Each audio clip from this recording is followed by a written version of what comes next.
Kenapa sih bekal gue selalu nasi sisa? Itulah pertanyaan yang berkali-kali menggelinding di kepala Damar.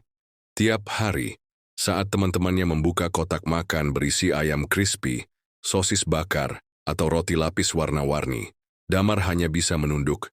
Isi bekalnya selalu sama. Nasi dingin sisa semalam dan telur dadar yang gosong di satu sisi.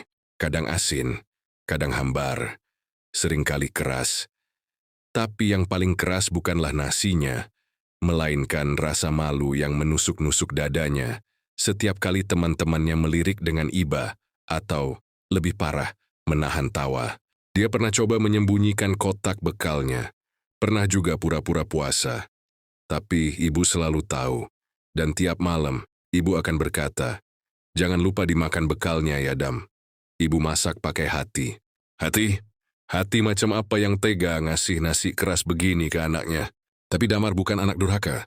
Joey makan meski perlahan. Meski dengan bibir yang terkatup rapat menahan emosi. Yang dia benci bukan ibunya, tapi situasinya. Kenapa hidup mereka harus begini? Kenapa ibunya tak pernah memberinya bekal yang layak? Sesekali saja ayam goreng mungkin. Hari itu, seperti biasa, Damar duduk di pojok kantin sekolah, sendirian. Menunggu semua temannya selesai makan sebelum berani membuka kotak makannya. Tapi nasib sial datang lebih cepat dari waktu. Raka, si anak paling vokal di kelas, duduk tepat di seberangnya. Buka dong, Dam, bawa apa hari ini?" Damar terdiam. Matanya menatap kotak bekal yang terasa lebih berat dari biasanya. "Pasti nasi sisa lagi ya?" Raka tertawa. Anak-anak lain mulai ikut melirik. Damar mengepal tangan, tapi tetap diam. Hingga satu suara menyelamatkan hari itu. "Kalau kamu cuma bisa ketawa, mending diam." Itu Sela, anak perempuan yang duduk di bangku paling depan. Pintar, pendiam, dan entah kenapa hari itu dia membela Damar. Kantin pun sunyi. Dan untuk pertama kalinya, Damar membuka bekalnya tanpa rasa takut. Meski isinya tetap nasi sisa dan telur gosong. Tapi kisah ini belum selesai. Justru baru dimulai. Hari Minggu pagi, Damar terbangun lebih cepat dari biasanya. Ia mendengar suara sendok mengaduk panci dari dapur. Dengan langkah pelan, ia mendekat. Ibu sedang memasak. Tapi bukan memasak nasi baru. Ibu sedang memanaskan nasi sisa dari kemarin malam lagi. Tanpa sadar, Damar berdiri cukup lama di balik pintu. Ia mendengar ibu berbicara sendiri. Atau mungkin sedang berbicara dengan ayah. Tapi ayah sudah lama tiada.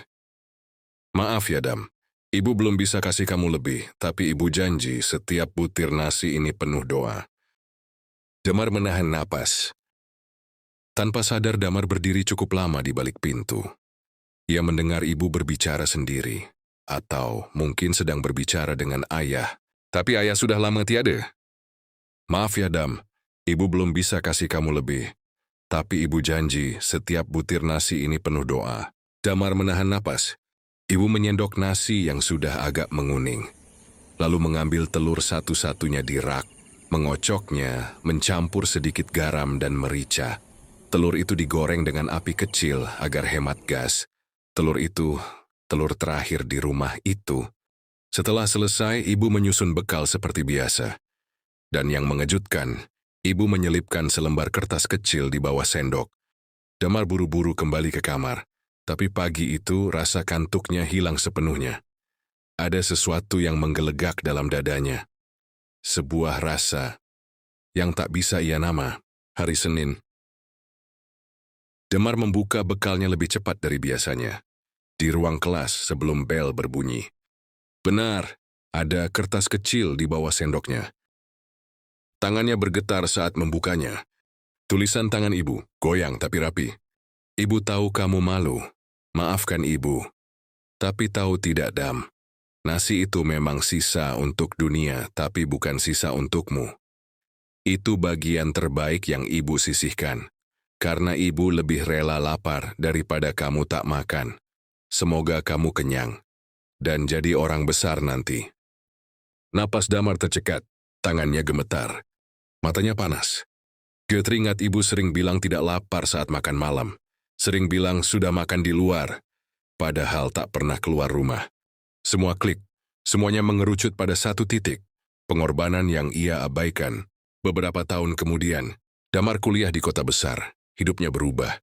Ia tak lagi membawa bekal, tapi tiap kali makan di tempat mahal, ia teringat pada bekal sederhana itu. Nasi sisa, telur gosong, dan cinta yang tak pernah minta dibalas. Sampai suatu hari ibu menelepon. Suaranya lemah, napasnya pendek. Damar langsung pulang ke rumah. Tapi ya terlambat. Ibu sudah pergi. Di samping tempat tidurnya ada sesuatu yang membuat Damar membeku. Kotak bekal lamanya. Meski bersih, masih mengilap. Di dalamnya hanya ada secarik kertas yang seolah menunggu dibuka sejak lama. Kalau suatu hari ibu tak bisa lagi masakan kamu bekal, jangan sedih. Cinta ibu tetap ada. Dalam setiap sisa. Dalam setiap gigitan kecil yang kamu telan dulu. Terima kasih sudah tumbuh jadi anak yang ibu banggakan. Dan di bawahnya, sebuah kertas kecil terlipat rapat. Jam telur itu gosong bukan karena ibu tak bisa masak, tapi karena ibu simpan bagian yang bagus untuk kamu.